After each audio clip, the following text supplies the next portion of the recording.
Bonjour à vous tous, heureux de vous retrouver. Shem Hashem Naaseh V'Natzliach.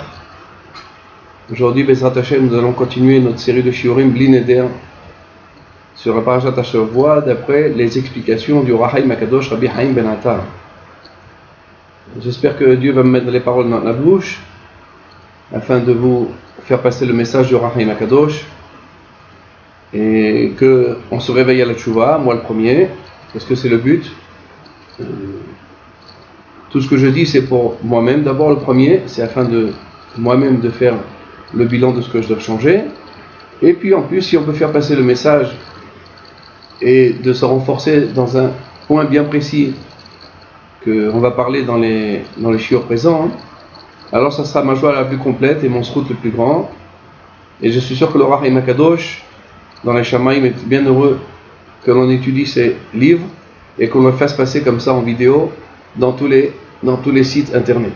En tous les cas, je vous remercie pour vos encouragements et pour les mots que je reçois, gentils. J'espère que si Dieu veut, on a le souhait de continuer et de faire encore beaucoup de shiurim comme ça. Dans la parashat de cette semaine, parashat Vayishlach Yaakov, parashat Vayishlach, j'ai choisi de vous parler de deux thèmes principaux, deux points principaux de la parasha, parce que je pense qu'elles sont importantes et que si de là on peut apprendre l'esprit divin qui a donné naissance à ces écrits du Rahaim HaKadosh, alors vous allez voir que la vie d'un homme peut commencer à changer. Premièrement, Rahaim HaKadosh dans la parasha, dans le Perek numéro 34, et le premier verset. Vatetse Dina bat Lea Asher Yalda le Yaakov Lirot Bivnot Haaretz. Traduction. Elle est sortie Dina, la fille de Léa, qui a enfanté à Yaakov, pour voir les filles de la terre. Alors le Chumash nous raconte que c'est une anecdote où la fille de Yaakov Avinu, Dina, excusez-moi, elle est sortie pour voir les filles de la terre, pour voir les filles de la ville dans laquelle il se trouvait, Shrem. Et lorsqu'elle est sortie, elle a été violée par Shrem ben Hamor. Et à ce moment-là, Shrem a demandé à Yaakov Avinu de lui donner sa fille en mariage. Lorsque les enfants de Yaakov Avinu, et particulièrement Shimon et Lévi, ont entendu cette chose-là, terrifiante, que la fille de Yaakov Avinu a été prise par un homme de basse classe, un homme qui n'avait aucun rapport avec la sainteté de Yaakov Avinu, alors leur esprit de vengeance leur est monté à la tête, et ils ont décidé par un stratège de faire la Brit Mila à tout le monde, et au troisième jour de la Brit Mila, de tuer tous les gens de Shrem, tous les gens qui étaient proches de Shrem, parce qu'ils avaient déshonoré Yaakov Avinu en prenant sa fille de force. C'était effectivement un viol. En quelques mots, c'était un viol. Donc les enfants de Yaakov Avinu ont voulu venger leur père, le déshonneur de leur père, et comme ça, ils ont tué des milliers de personnes de cette ville, parce qu'ils ont entretenu et ils ont aidé Shrem à faire cet acte terrible. Comme ça nous raconte la paracha, et à cause de ça, Yaakov Avinu a dû partir de cette ville-là et aller camper ailleurs. Mais une chose qui est sûre, c'est que les goïms de l'époque avaient la crainte de Yaakov Avinu et ils ne les ont même pas poursuivis, parce qu'ils avaient la crainte de Dieu et donc ils avaient la crainte de Yaakov Avinu sur leur visage et ils avaient compris la gravité de leur faute. Entre-temps, une bat Israël et une fille la fille de Yaakov Avinu, qui a été prise et violée par un homme, Shrem ben Hamor, comme son nom l'indique, ce pas des gens qui étaient proches de la Kedusha, de la Torah, qui n'ont aucun rapport avec le Ham Israël. Mais malgré ça, Léa a été capturée, Dina a été capturée par cet homme-là, et elle a eu ce qu'elle a eu. Alors le Rachaim Akadosh nous signale, nous fait relever dans ce verset deux choses importantes. Trois choses importantes, excusez-moi. Premièrement, le verset nous dit que Dina, elle est sortie Dina, la fille de Léa.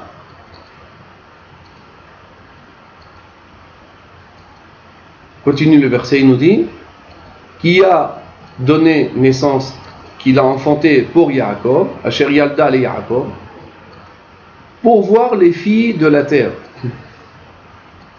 Rachaim Akadosh nous apprend de ce verset trois choses, trois points importants pour lesquels Dina a été capturée. Premièrement, Dina était la fille de Léa.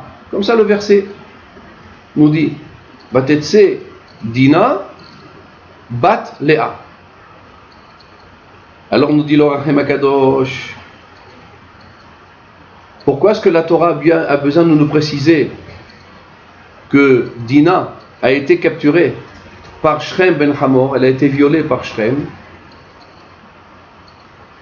Alors nous dit le Rachaim Akadosh, afin de nous dire les raisons pour lesquelles Dina a été capturée par Shrem ben Hamor, pourquoi elle a été prise et violée par cet homme-là.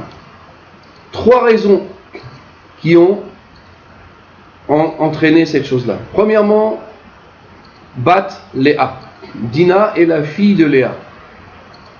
On va tout de suite énumérer les raisons et vous allez comprendre tout de suite pourquoi est-ce qu'on a besoin de le dire. Premièrement, parce qu'elle était la fille de Léa. Deuxièmement, c'était une fille qui Asher Yalda le Yaakov. C'est la fille qu'elle a donnée à Yaakov Avinu. Et troisièmement, l'irot bibnot haaretz. Alors le Rachaim Akadosh, regardez ce qu'il nous dit là-bas dans le verset, dans le chapitre 34 et le premier verset. Regardez bien l'explication du Rachaim là-bas. Le Rachaim nous dit trois raisons pour lesquelles Dina a été violée. Premièrement, elle était fille de Léa. Et qu'est-ce qu'il nous dit le Rachaim Akadosh? Letzad eyota bet Léa. Du fait qu'elle était la fille de Léa, parce que si elle était la fille de Rachel, sa sœur, si elle aurait été la fille de Rachel, elle ne serait pas sortie. Dina ne serait pas sortie dehors. Quelque chose de terrible, nous dit le Rachaim Akadosh. Pourquoi, nous dit le Rachaim Akadosh? Léa a été connue, bien sûr, les deux femmes de Yaakov Avinu. Et comme vous le savez, c'était deux sœurs, Rachel et Léa. Yaakov Avinu a épousé deux sœurs, contraint par cela parce que Lavan l'a trompé. Et lui, il voulait se marier avec Rachel, mais en vérité, il lui a donné Léa d'abord en mariage, et seulement après, il lui a donné Rachel. Donc, contraint, il est obligé de prendre les deux sœurs en mariage. C'est un autre sujet qu'on n'abordera pas aujourd'hui. Comment est-ce qu'il a pu se marier avec deux sœurs? C'est pas le sujet sur lequel je veux m'attarder. En tous les cas, nous dit le Rachaim Akadosh, elle a été capturée parce qu'elle était la fille de Léa. Parce que si elle aurait été la fille de Rachel, elle n'aurait pas été capturée. Belle. Extraordinaire. Pourquoi le Rachaim dit une chose pareille?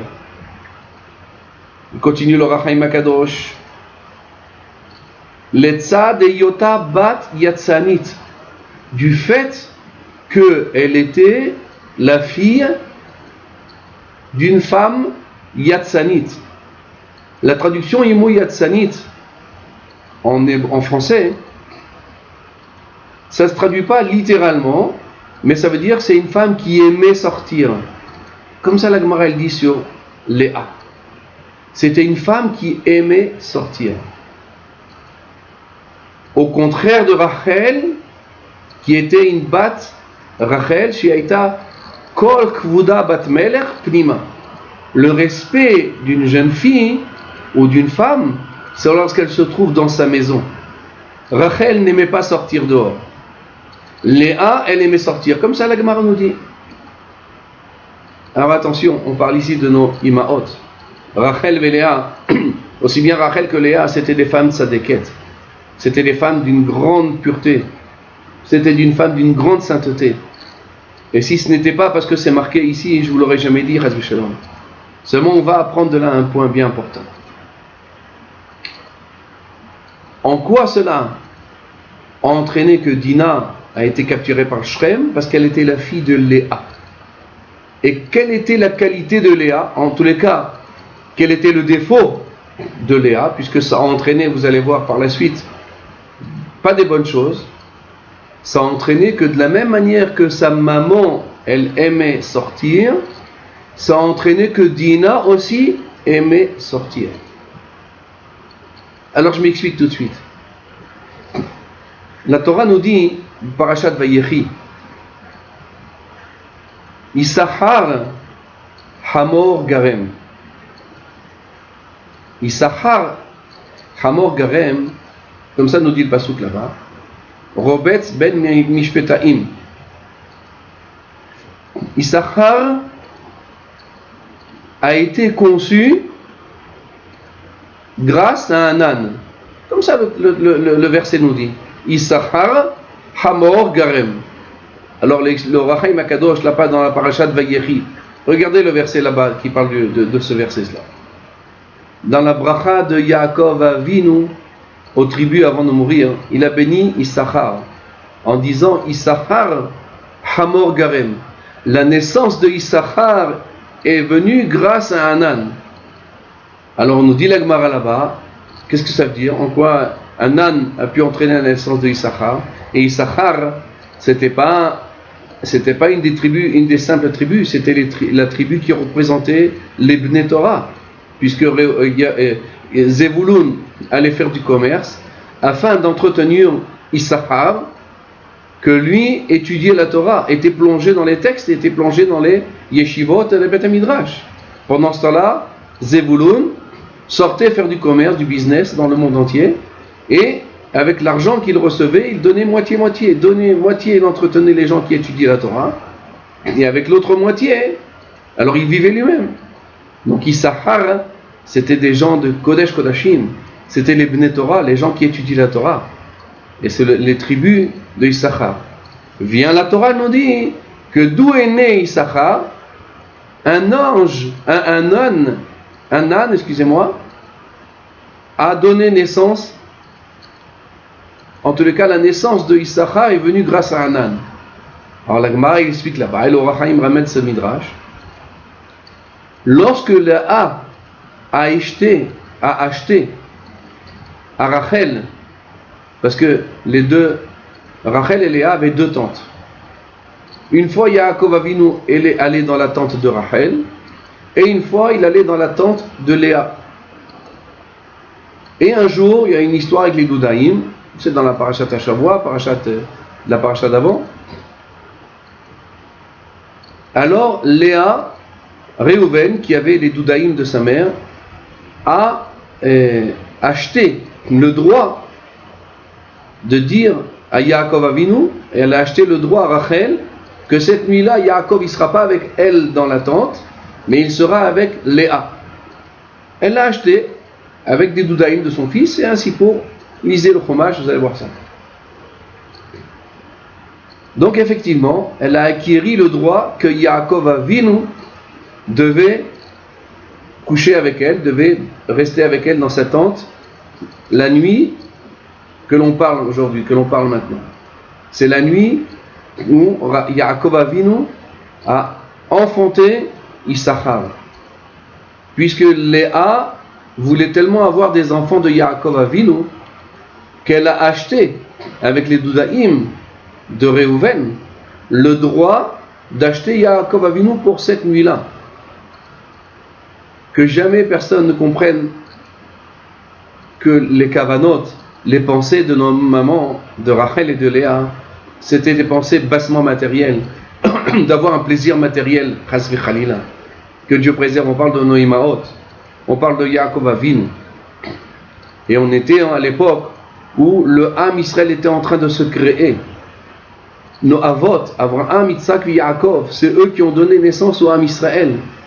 Donc lorsqu'on parle qu'elle a demandé à Yaakov de dormir avec lui, de dormir avec elle et pas avec sa sœur, parce qu'elles avaient une volonté ardente d'avoir des enfants avec Yaakov Avinu. Donc elle a acheté ce droit de faire venir Yaakov Avinu cette nuit-là dans sa tente. Alors, Léa était dans sa tente et elle attendait impatiemment que Yaakov revienne du travail afin de l'inviter dans sa tente, lui préparer un repas après une journée de travail. Qu'on dit le travail de Yaakov Avinu, c'était pas un travail d'ouvrier ou d'employé, c'était un travail d'Avodat Hashem, avec Bodedut, dans le Limudat Torah. Et le soir, il rentrait chez lui, il rentrait dans sa tente, et comme ça, il restait la nuit donc avec sa femme, ou Rachel, ou avec Léa. Donc Léa, cette nuit-là, a acquis le droit de le faire rentrer chez elle.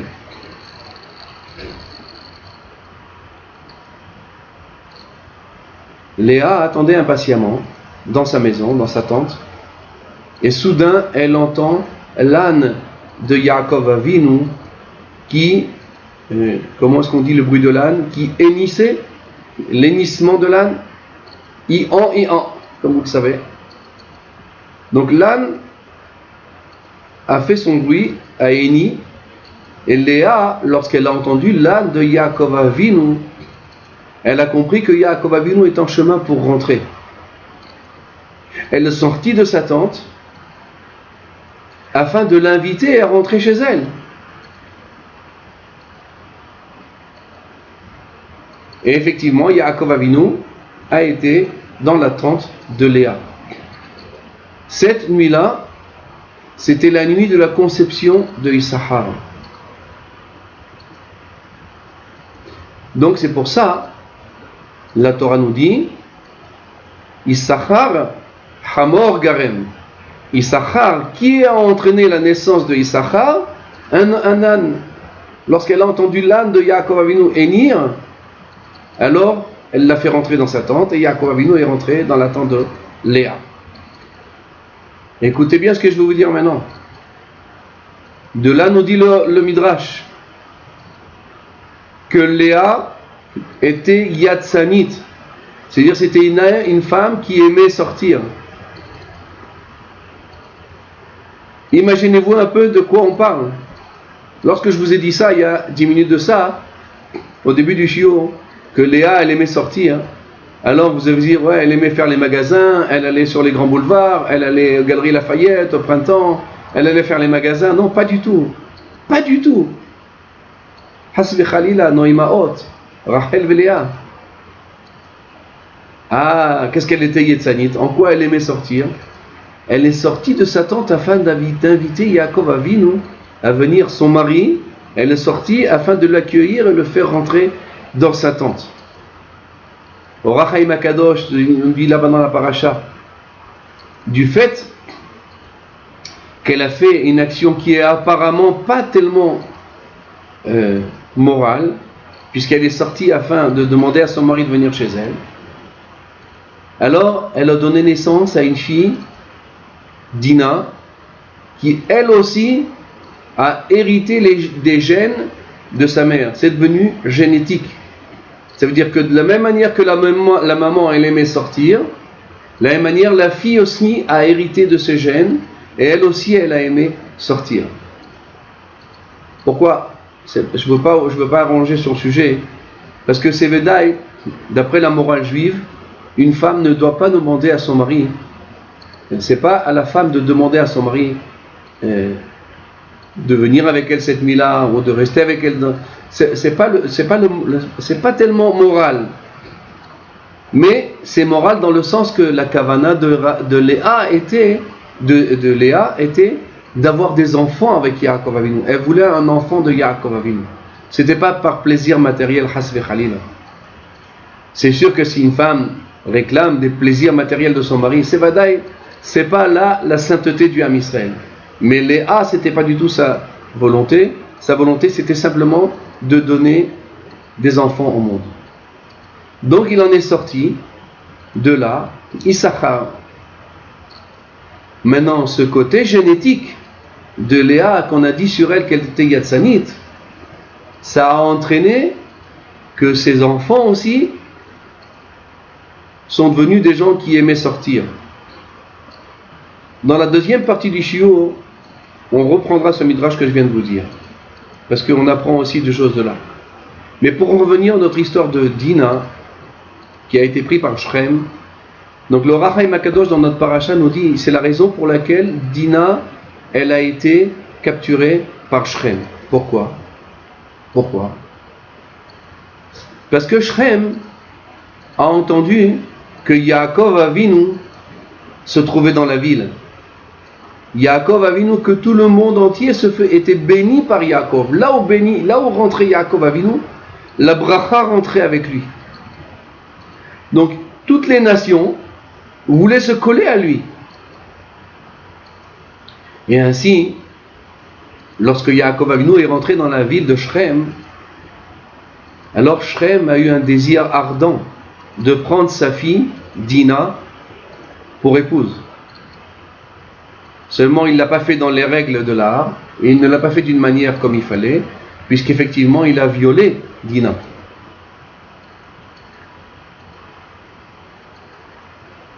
Deuxième raison, étant la fille de Yaakov Avinu. C'est la raison pour laquelle Shrem s'est intéressé à la fille de Yaakov Avinu. Troisième raison, et c'est cela, la troisième raison qui a entraîné que Dina a été capturée, parce qu'elle est sortie l'irot bibnot à Aretz. Elle est sortie pour aller voir les filles de la terre. Comment ça se fait qu'elle est sortie, Dina? Pourquoi elle est sortie, Dina? Pour voir ce qui se passait. Arrête, une fille, on a dit, tout le respect d'une femme juive, d'une fille juive, d'une jeune fille juive, kol kvuda patpeler pnima. Une jeune fille cachère, une jeune fille de maison. C'est pas une jeune fille qu'on voit sortir et aller commencer à regarder les magasins et à sortir à droite, à gauche, passer son temps à sortir dehors. Une fille cachère, c'est une fille de Sanoa. C'est une fille qui est discrète, qui a la tsniout sur son visage, sur ses habits, sur sa manière d'aller.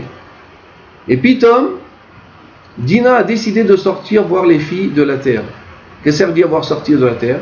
Elle voulait sortir pour voir comment s'habillaient les filles, comment elles sortaient, comment est-ce qu'elles parlaient. Alors qu'est-ce qu'il a fait Shrem? Il a campé, il a mis son camp à côté du camp de Yaakov Avinu. Il a amené plein de jeunes filles autour de la tente. Il a mis de la musique, des instruments de musique, et il a fait une fête en public. Et donc, Léa, qui se trouve dans sa tente, a entendu qu'il y avait des événements qui se passaient à côté d'elle. Et donc, elle n'a pas pu résister et elle est sortie. Donc, voici les trois raisons pour lesquelles Dina a été capturée. Comme ça nous dit le Ohr HaChaim HaKadosh dans la paracha. Et donc, Dina a été capturée par Shrem ben Hamor. Maintenant, c'était une chose terrible pour Yaakov Avinu, que sa fille a été capturée par un goy, par quelqu'un qui n'avait même pas la Brit Mila, quelqu'un qui n'avait aucun rapport avec la Kedusha. Ça, c'était l'histoire de Dina. Maintenant, je me permets de vous raconter une histoire que j'ai lue dans un feuillet que Rabbi David Hanania Pinto, le Rabbi David Pinto, Shlita, une histoire qui est aussi connue, c'est une grande histoire connue. Et je me suis dit que cette histoire, en vérité, elle illustre très bien quelle est la gloire d'une Bat Israël, quelle est la grandeur d'une Bat Israël.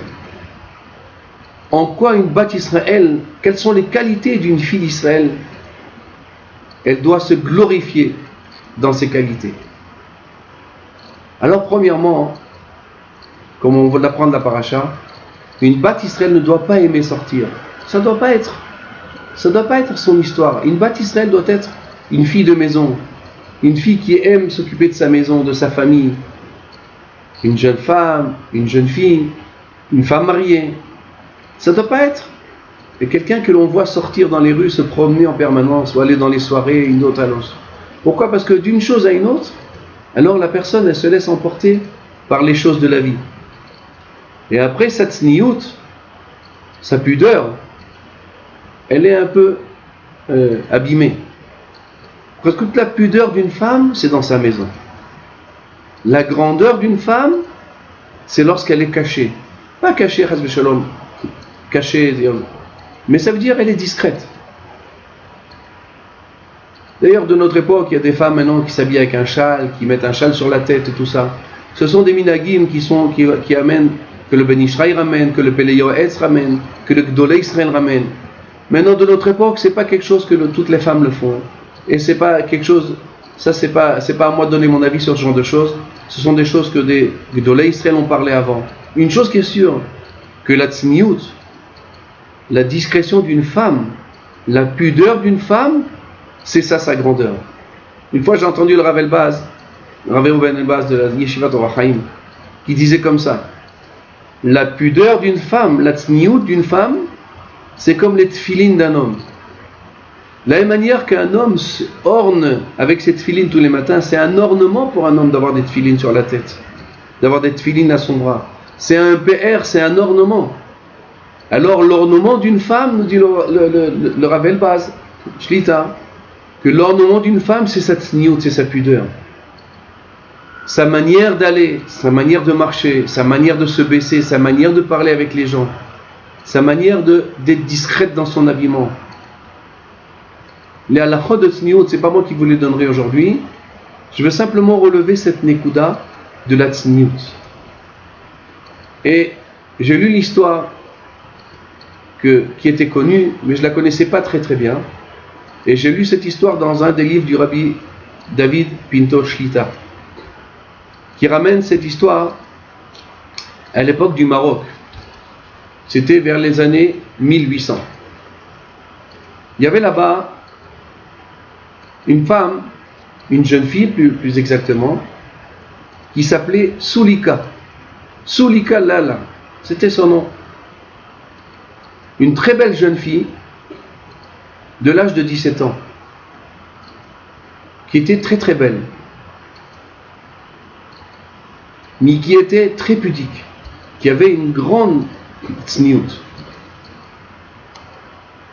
Et nous raconte Rabbi David que ses parents, sachant qu'elle est très belle et qu'elle peut attirer les regards, faisaient tout pour essayer de la protéger des regards des Arabes, afin de ne pas réveiller l'éveil de ces gens-là sur cette jeune fille. Malgré ça, dans le village dans lequel elle vivait, et ce que je vous raconte, c'est une histoire qui a été racontée dans un livre Goy, un Anglais qui a écrit cette histoire-là 2 ans après cette histoire, dans le 19e siècle. C'est-à-dire c'est une histoire vraie, et sur sa tombe, il y a marqué toute son histoire. C'est une histoire que chaque fois que je la lis, ça me donne vraiment des larmes aux yeux de voir la pudeur de cette jeune fille. Et donc, le Moshel, comme on dit le Moshel en français, le gouvernant d'une des villes du Maroc, je ne me souviens pas du nom, excusez-moi, c'est pas, je peux le savoir, mais je vais vous le dire d'ailleurs, c'est marqué. C'était une histoire qui se trouvait, et je vais vous dire ça, le nom. Je ne sais pas si ça va vous aider beaucoup, mais c'est pas grave, je vais vous le dire. Alors,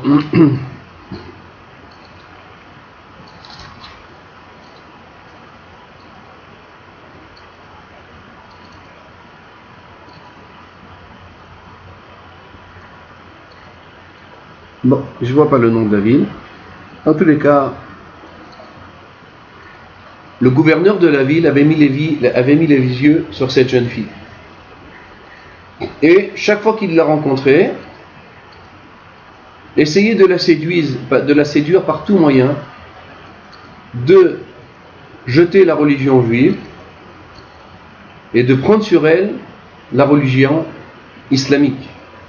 En quelque sorte, il voulait la séduire par tous les moyens, bien sûr, de la séduire avec de l'argent, avec la belle vie. Rien qu'une chose, pour se marier avec lui, il faut qu'elle devienne musulmane. La jeune fille, bien sûr, en étant forte dans ses convictions de judaïsme, ses convictions juives, a refusé toutes les offres de ce gouverneur et tous les honneurs qu'elle aurait pu avoir de ça, et elle a toujours refusé de bloc cette chose-là, de renoncer à la religion juive afin de prendre la religion musulmane sur elle. Après quelques mois d'aller chaque jour lui demander, et chaque fois elle a refusé, alors le gouverneur a décidé de la menacer, que si elle refuse de se marier avec lui et donc d'adopter la religion islamiste, alors il encourt de sa vie sera en danger. Sulika, cette sadéquette, a refusé et a rejeté toute possibilité d'adopter la religion islamiste et de se marier avec ce gouverneur. Après maintes et maintes reprises, le gouverneur a décidé de l'arrêter et a fait publier un décret que Sulika a méprisé la religion islamiste. Il a menti en disant que elle a rejeté la religion islamiste, elle se moque de la religion islamiste, et donc à l'époque là c'était donc des gouvernants islamistes qui gouvernaient au Maroc, et il a décidé de la rendre coupable de mort. Ainsi, il a décidé de l'envoyer devant le sultan, d'envoyer cette jeune fille devant le sultan, qui était le grand gouverneur de tout le Maroc. Et lui déciderait ce qu'on devrait faire avec cette jeune fille, Sulika.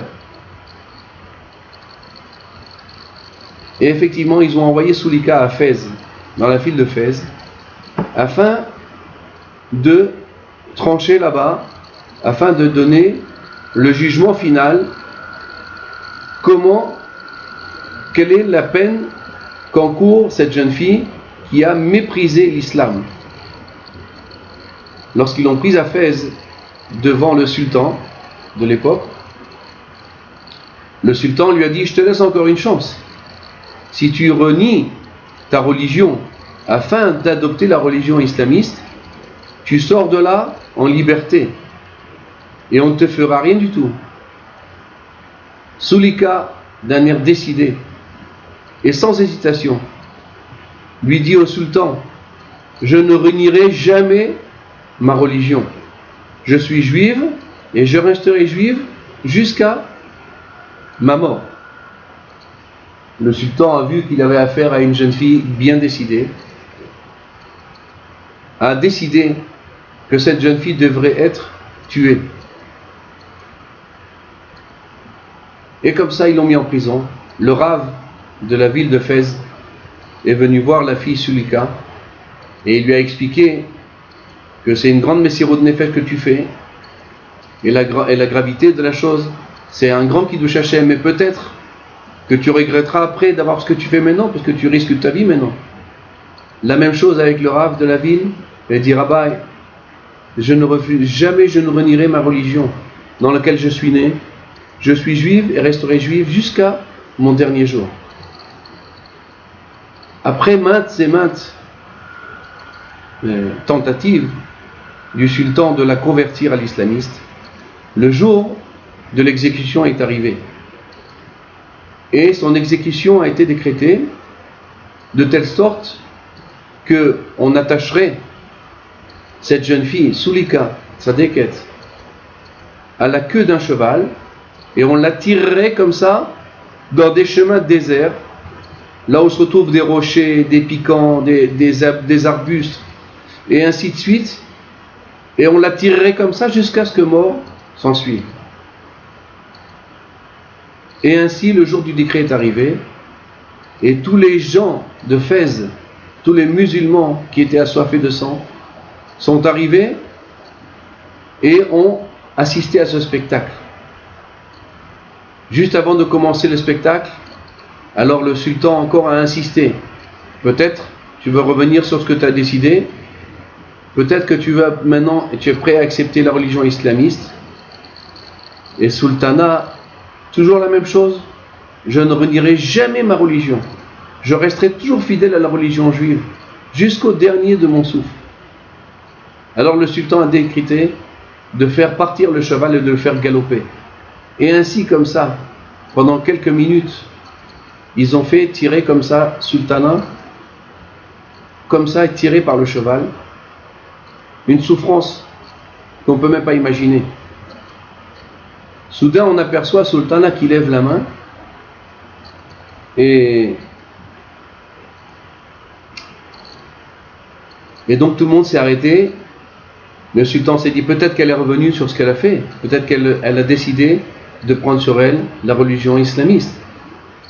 Donc ils ont fait arrêter le cheval, et quand ils l'ont arrêté, ils ont demandé qu'est-ce que tu veux? Il a dit je voudrais que vous me donnez un fil et une aiguille. Les gens, bon, c'est les dernières volontés de quelqu'un, ils étaient sûrs que c'était pour accepter la religion islamiste. Et lorsqu'ils lui ont donné un fil et une aiguille, elle a fait un geste qui est marqué dans les annales du Maroc. Sur sa tombe et dans les livres d'histoire du Maroc, cette histoire est marquée. Regardez dans le livre du Rabbi David Pinto et regardez l'histoire en détail. Elle a pris le fil et l'aiguille et elle a attaché et elle a cousu ses vêtements sur sa peau, sur sa chair. Elle faisait rentrer les aiguilles dans sa chair et elle a dit que même si je dois partir de ce monde, mais jamais je laisserai quelqu'un regarder mon corps. Et Matsniout, jamais je laisserai jamais personne ne la toucher. Et comme ça, elle s'est cousue sur sa peau ses vêtements dans la chair vive, afin que sa tsniout, que sa pudeur ne soit jamais entamée. Et ainsi, ils ont repris encore une fois, et elle est morte comme ça des souffrances, en gardant ses valeurs morales de tsniout d'une Bat Israël. Et jamais elle n'a renié sa religion. Cette histoire que je viens de vous lire, elle est marquée sur la tombe de Sulika. Rabbi David Pinto nous raconte que c'est une histoire qui a été racontée par un historien anglais qui a questionné les gens qui étaient de l'époque juste après que cette histoire s'est passée, et l'histoire a été gravée sur la pierre de cette fille-là, Sulika Hatzadeket, et elle a été marquée dans les annales du Maroc, de voir combien le Ham Israël était fidèle à sa Torah et combien une Bat Israël, combien une fille d'Israël était prête à mourir de souffrance à écart de ne pas transgresser les lois de pudeur.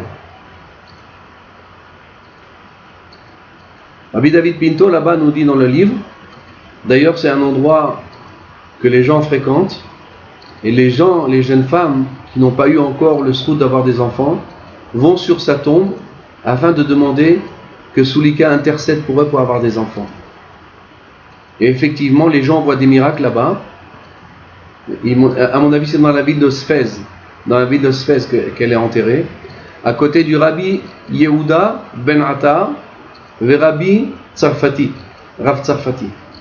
Vous voyez dans le livre du Rabbi Pinto, les détails je ne les connais pas, je ne connais pas le Maroc, je n'ai jamais été là-bas. Mais c'est une histoire qui m'a toujours, chaque fois que je la vois, j'ai toujours la gorge serrée de la raconter et de la voir, de lire cette histoire. Pourquoi je vous ai raconté cette histoire? Parce que ça, c'est la qualité d'une Bat Israël. La qualité d'une Bat Israël, c'est la tsniout, c'est la discrétion, c'est la pudeur. Le monde d'aujourd'hui dans lequel on vit est un monde où tout est ouvert. Il y a la télévision, il y a Internet, il y a les films, il y a l'éducation de dehors, l'émancipation. On croit que d'être émancipé, on croit que de vivre comme les nations, c'est ça qui va nous amener notre bracha. Mais très chers tous, je vous le dis à vous, je me le dis à moi, combien le Ham Israël doit se renforcer. Nous avons des valeurs spirituelles. Nous avons des valeurs spirituelles uniques au monde. Ne laissons personne ne nous les prendre. Nous serons un jour la lumière du monde. Les gens comprendront la grandeur de la Torah et la grandeur du Ham Israël. Ça nous demande une seule chose. Ça nous demande une seule chose.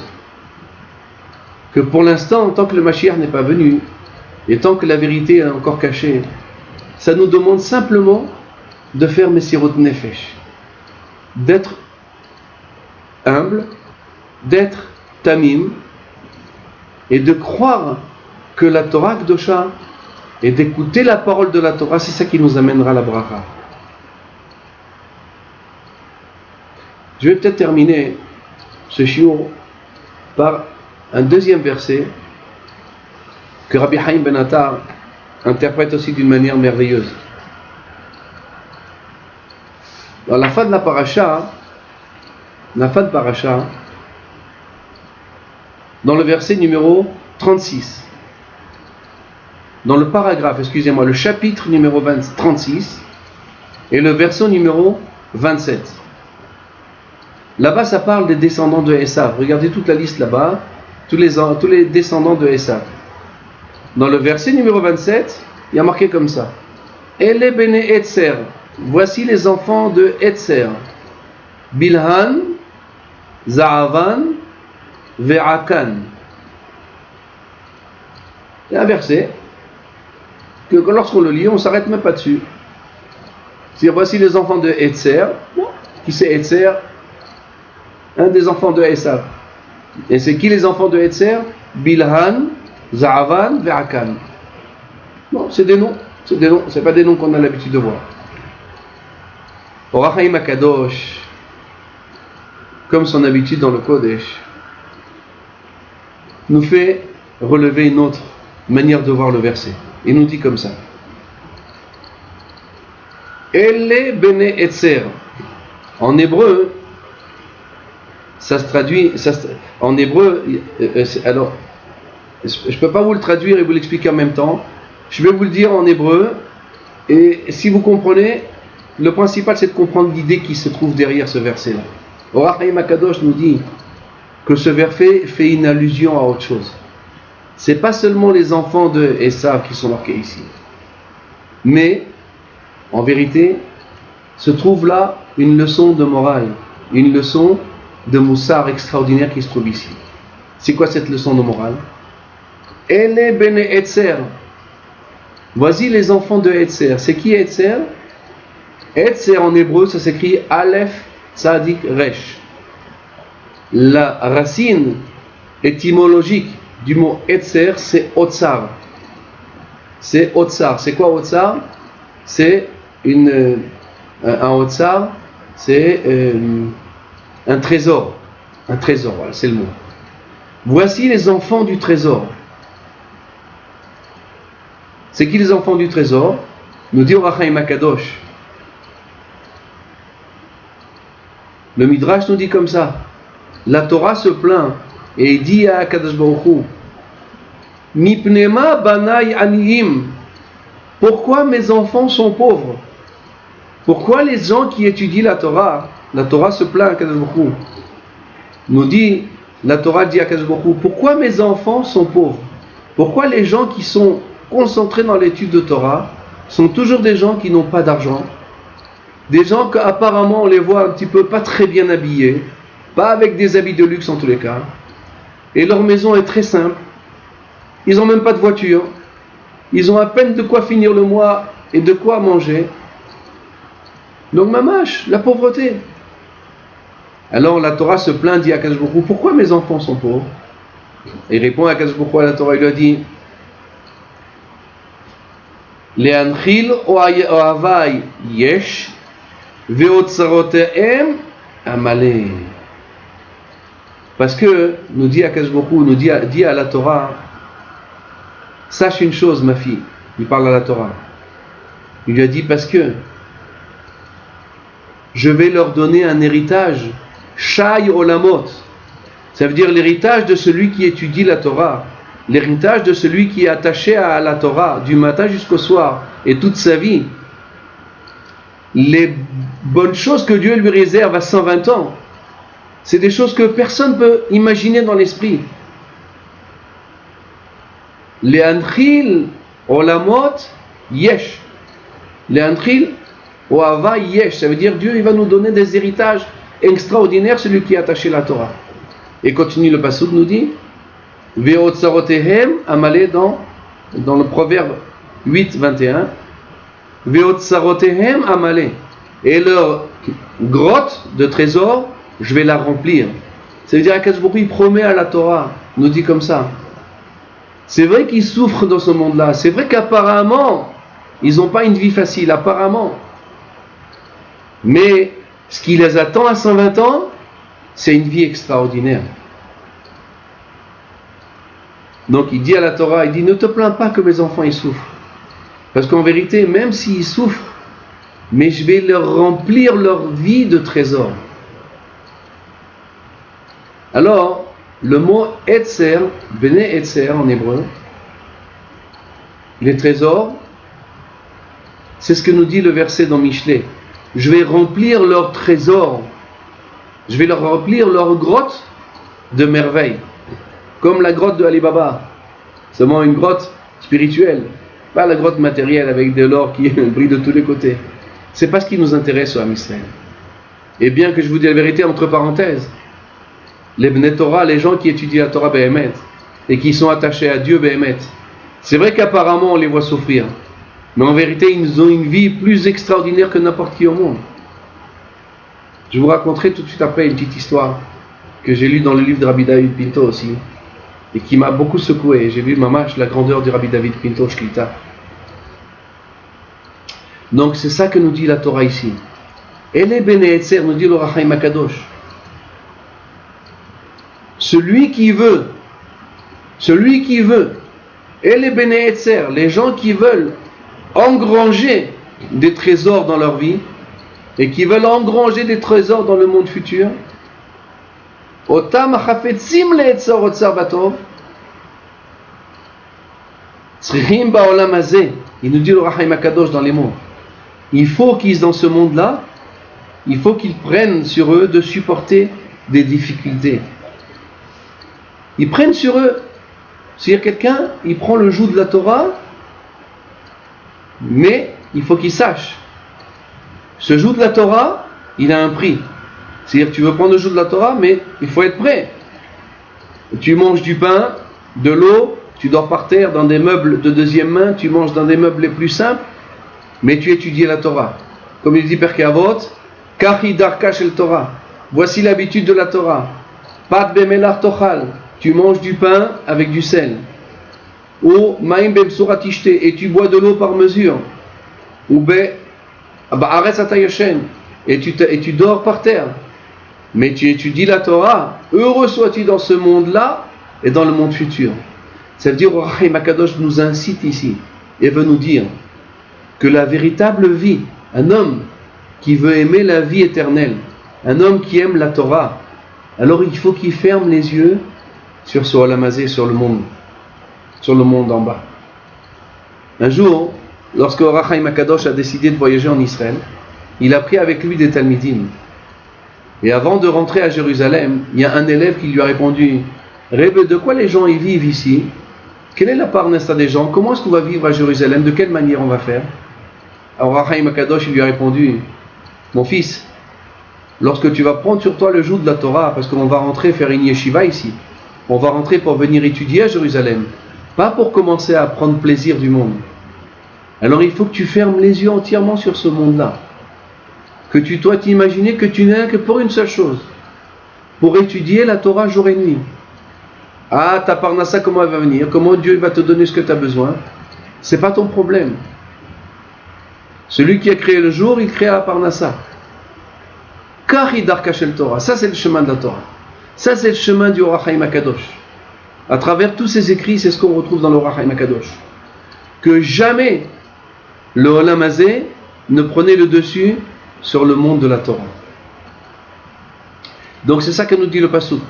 Voici les gens, les Bnei Etzer, voici les gens qui veulent emmagasiner des trésors dans sa vie. Bilhan, Za'avan, Ve'akan. Regardez dans le Passouk là-bas, dans l'explication de Rahim HaKadosh, celui qui veut prendre sur lui des vies de Torah, qui veut emmagasiner des trésors dans le monde futur, alors il faut qu'il prenne sur lui Bilhan, ça veut dire des tsarot, des épreuves, des difficultés. Za'avan, même s'il vient avoir des problèmes.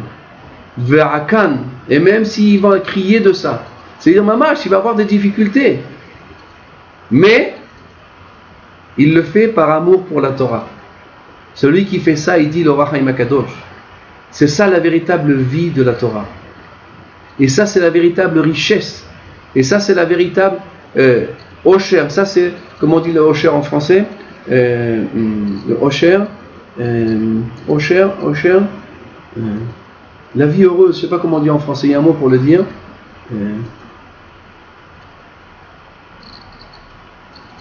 Bon, excusez-moi, j'ai oublié les mots en français. Mais c'est ça la vie merveilleuse. Quand quelqu'un il se ferme les yeux sur le monde-là, il prend sur lui, je dois étudier la Torah, je dois me concentrer dans la Yahadout, dans le judaïsme. Et même si à cause de ça, je ne vais pas être un docteur, je ne vais pas être un journaliste, je ne vais pas être un avocat, et je ne vais pas connaître le monde de tous les jours, et je ne vais pas avoir une voiture extraordinaire, et je ne vais pas vivre au 16e arrondissement, et je ne veux pas vivre dans les beaux quartiers, et je ne pourrais pas acheter un manteau de fourrure à ma femme. Aval, dans le monde futur, ce que tu vas recevoir là-bas, c'est des choses qui sont extraordinaires. Ça, c'est ce que nous dit l'Orach Chaim HaKadosh. Quand quelqu'un il veut se rester dans le chemin de la Torah, alors il faut fermer les yeux sur ce monde-là. Et j'en arrive à l'histoire que je voulais vous raconter. C'est Rabbi David Pinto qui ramène cette histoire, une histoire machou, comment on dit, mafrid, c'est-à-dire de quelque chose de très grave. Le Rav nous raconte, Rabbi David Pinto nous raconte que lors de son séjour à Casablanca, il a décidé d'aller sur les tombes des tzadikim de Casablanca et il a demandé à son hôte de l'amener sur la tombe d'un juif. Et ce juif apparemment n'était pas connu au Maroc comme étant un tzadik. Au contraire, il était connu comme étant un homme excessivement riche, mais malheureusement lui et ses enfants avaient abandonné le chemin de la Torah afin de travailler, afin de devenir des gens importants dans la vie de tous les jours, pour rentrer à l'université, pour travailler dans les grandes choses, pour être connus dans le Maroc et pour avoir une parole, une importance dans le Maroc. Et malheureusement, ces enfants se sont mariés avec des goyotes, ces garçons se sont mariés avec des non-juifs. Lui-même n'était pas shomer Torah et mitzvot. Mais il venait voir Rabbi David Pinto, il y a 20 ans de ça. Rabbi David nous raconte que cet homme-là, un jour est sorti en voyage avec son chauffeur dans sa Mercedes de dernier type. Et il a eu un accident de voiture terrible. Sa voiture s'est renversée, elle a pris feu. Rabbi David nous fait le détail et nous dit que sa voiture a pris feu. Et lorsque les gens sont venus pour aider de les sortir de la voiture, les portes de la voiture étaient tellement chaudes que personne ne pouvait les aider à sortir de sa voiture. Et comme ça, ils sont morts carbonisés dans la voiture, à un tel point, nous dit Rabbi David, ne restait rien de leur corps. Et ils n'ont pu les reconnaître que par les empreintes de DNA avec les dents de chacun. C'est ce qui restait de lui.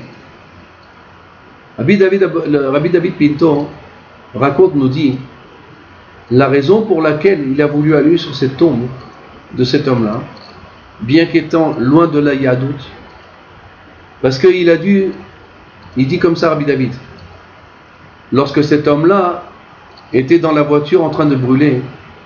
Donc il a vu les souffrances, il a ressenti des souffrances terribles. Le film de sa vie est venu en face de lui et il s'est souvenu de ses enfants qui étaient mariés avec des goyotes. Il s'est souvenu qu'il n'y avait plus de Torah chez lui, il n'y avait plus rien du tout.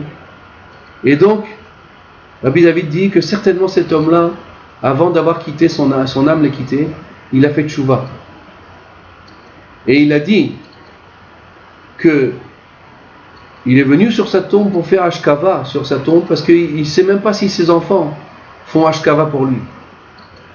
Et il a dit, Rabbi David, il dit dans ce sipour, que la raison pour laquelle je raconte cette histoire, c'est pour donner un mérite à cet homme-là.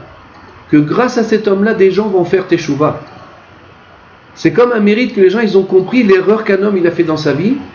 Et à cause de ça, et grâce à ça, d'autres personnes derrière lui ont fait Teshuvah. Comment? Cet homme-là avait tout l'argent du monde. Il avait tout ce qu'il voulait. Seulement, il a abandonné le chemin de la Torah, le chemin d'Hachem. Donc ses enfants aussi ont abandonné le chemin d'Hachem. Et la famille s'est assimilée. Et petit à petit, il n'est plus rien resté de cette famille. Elle est partie en fumée. Il dit Rabbi David Pinto, par le mérite que l'on raconte cette histoire à d'autres personnes, alors des gens vont se réveiller à la Teshuvah. Alors ça, c'est pourquoi je vous raconte cette histoire. Parce que c'est ça ce qu'il nous dit ici au Ohr HaChaim HaKadosh. La Torah Kdosha, le chemin de la Torah, c'est un chemin qui est extraordinaire. Il n'y a pas plus belle vie que le chemin de la Torah.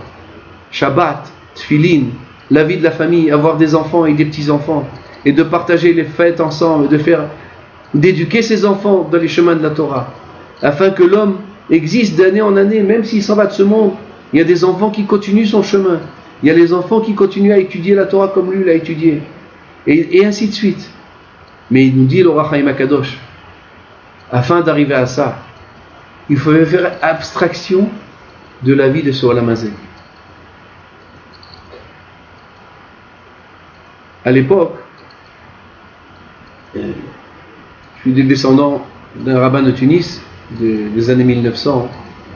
Il y avait une grande discussion entre la ville de Tunis, les rabbins de la ville de Tunis, et les rabbins de la ville de Djerba. Les rabbins de la ville de Djerba, quelle était leur discussion? Discutaient entre eux, est-ce que l'on doit amener l'alliance française afin de faire étudier les enfants, afin que plus tard ils aient une éducation, et une éducation qui puisse devenir des docteurs, ils puissent avoir une parnassa. Mais pour cela, il faut apprendre le français, il faut apprendre les langues, il faut apprendre les lois, il faut apprendre la manière française, il faut s'assimiler un petit peu. Alors, à cette époque-là, les rabbins de Tunis et les rabbins de Djerba étaient en opposition. Les rabbins de Tunis disaient qu'il faut donner la possibilité aux enfants de faire des études, afin qu'ils aient une parnassa plus tard. Les rabbins de Djerba s'opposaient entièrement à cela. Il dit, si on fait rentrer l'alliance française dans nos communautés, c'est l'assimilation qui va commencer, l'émancipation de nos enfants, et on ne pourra plus jamais les tenir. Ça, c'était le grand point de discussion.